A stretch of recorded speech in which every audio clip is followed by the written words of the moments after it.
How you doing, YouTube? Matt with Massive Beer Reviews, back with yet another review.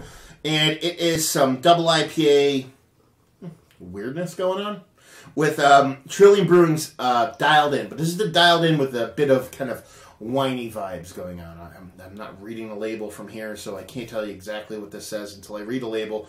So we'll get to that in a minute. But yeah, first off, thank you, Steve, for picking these up for me.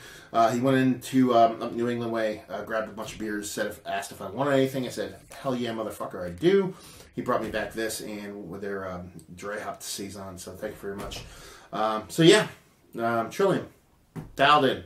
I've had the regular Dialed In, didn't review it, but I've had it. Really awesome beer. One of the better double IPAs that I think Trillium makes. But this one had a little bit of a different twist on it, so I'm kind of excited to give it a whirl. As far as what it says on the can, it says, Dialed In double IPA brewed with Chardonnay and Gewürztraminer Juice. I assume, you know what I mean, this is basically brewed with Chardonnay and some weird grape juice. I don't look up shit beforehand on purpose. I don't want to know what it is. I want to go into the beer as blind as possible, so take that for what it's worth. 8.5% alcohol by volume, and that'd be that as per typical Trillium cans. So yeah, awesome label. You know, it's just, I love them. I dig it. How they do their labeling, the whole nine. It works for me. So let's dive into this sucker. See what she's got. Anyway, so you're taking a really beautiful double IPA from a brewery that definitely knows their way around the double IPA, and you're going to kind of throw wine notes in there, or potentially white wine notes is what I'm expecting from this beer. So should be pretty interesting. Finger and a half, just off white head, nice creaminess to it. Pretty compact bubbles throughout the edge. It's got a really nice kind of honeyish, like store-bought honey, not raw honey kind of vibe to it. It's got a like golden glow to it with that haze you'd expect from those New England IPAs. So, yeah, she looks pretty good. Let's see what she smells like. Well, I'm telling you what, those grapes are definitely in there. They're not bitter. A lot of times you'll get like a Chardonnay vibe, or you're getting like Chardonnay notes from a beer and immediately think like sour, like kettle sour. I'm not getting that from this. I'm getting more like crushed grapes before they really got to the point where they're fermented, ripened grapes. Not super white either, not super acidic, not super tannic. They're just kind of bright white grape, almost juiciness. And they say they're putting juice in here, so that might be it.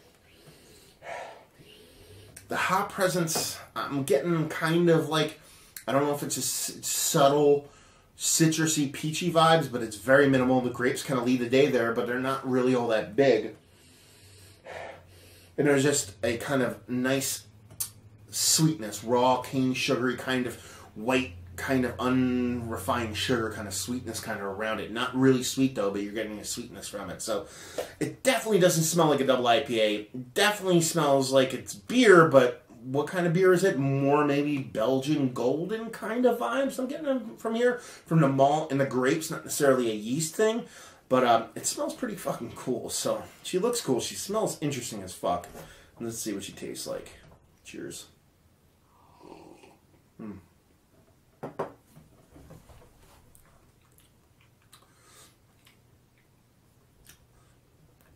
That's fucking delicious.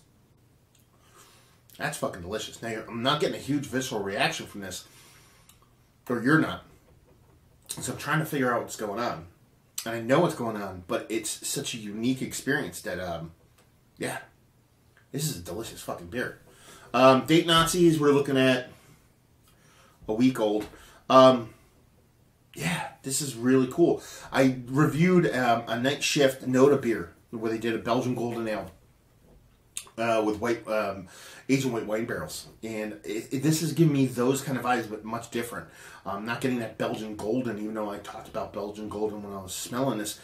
It's definitely still Americanized. You get that kind of hop bitterness from it, but it's kind of cut by that Chardonnay grape juiciness, and kind of delivers this unique beer that I really have a hard time kind of classifying, which really is really interesting. It's not necessarily wine vibes, like I said. It's more of like a grape juicy, like a subtly fermented grape juiciness, like almost like like when they make plum wine. as opposed to regular wine. That's the kind of thing I'm getting here. Like they made like a sweet grape wine, you know, out of it. Like, I don't want to say like a port wine, even sweeter than that. Like, there's really no dryness to the grapes whatsoever. No kind of tannic acidity to it. It's more of kind of a sweet but neutral sweetiness that kind of complements the bittering from the hops and just makes this really fucking interesting and really fun. This is one of the more, I would say, complex kind of nuanced beer that I've had. The most complex, the most nuanced beer that I've had out of Trillium. You know, their beers are awesome. I'm not going to sit here and say they're not, but they tend to be, I don't want to say same song, different note, but there's a lot of, you know, hop forwardness, a lot of dry hopping, a lot of whatever. And their sours are nice. I've had them. They're quite nice, but they're very, you know, everything's similar. This is very, you blind, again, we don't know because I know what it is, but if you put this in front of me in a can, I didn't know what it was, and I drank it, said, who makes this? I'm not saying fucking Trillium, let's put it that way. It's a bit outside of their comfort zone, at least as from what I've had from them. I've had quite a bit. I think that's pretty fucking cool. Yeah. First thing you get, bitterness. Up front, that hop presence is there, but it's like a generic bitterness with a little bit of dankiness, a subtle kind of peach vibes. And you swallow, and that bitterness rides through, and it almost ends up kind of stinging your tongue a little bit, but then you get that kind of grapiness, that sweet, semi-fermented, non-wine kind of grapiness that kind of rides through and kind of pushes that down, kind of curbs that kind of hop presence in a good way. It's kind of like, you know, that illusion of danger when you're actually on a roller coaster. You're like, okay, where do I want that to the face? Well, you know, an ultimate thrill ride, you'd be jumping out of an airplane without a parachute and you just fall and you know you're dying and you know you're falling to your death, and that would be the ultimate high or ultimate scare. With this, you're kind of getting a little bit of that kind of hop, like in your faceness. You know it's coming, but it never comes. It's being pushed down by that grape juiciness, and kind of just juxtapositions the whole beer to the point where you're kind of like, okay, my brain isn't used to this kind of sensation, which is the roller coaster ride in itself. So yeah, it's delicious. It's awesome. I think it's one of the better, if not best, beers I've had from Trillium. And I'm having a really hard time kind of explaining exactly why, other than it's very confusing. And confusing for me is good. But it's really tasty. The grapes abound. There's that bitterness from the hops. That base beer is there. You're getting a nice maltiness, but it's all kind of all over the place in a good way. And yeah, I'm a fan. So yeah, that's pretty much all I have to say. I don't even know what else to say. Let's talk about it. Is it one of the better double IPAs I've had as of late? Yeah.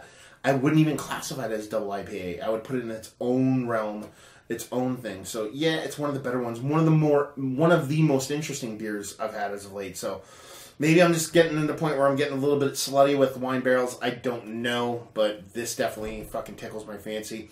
Value availability, I believe it was 22 and change for a 4-pack.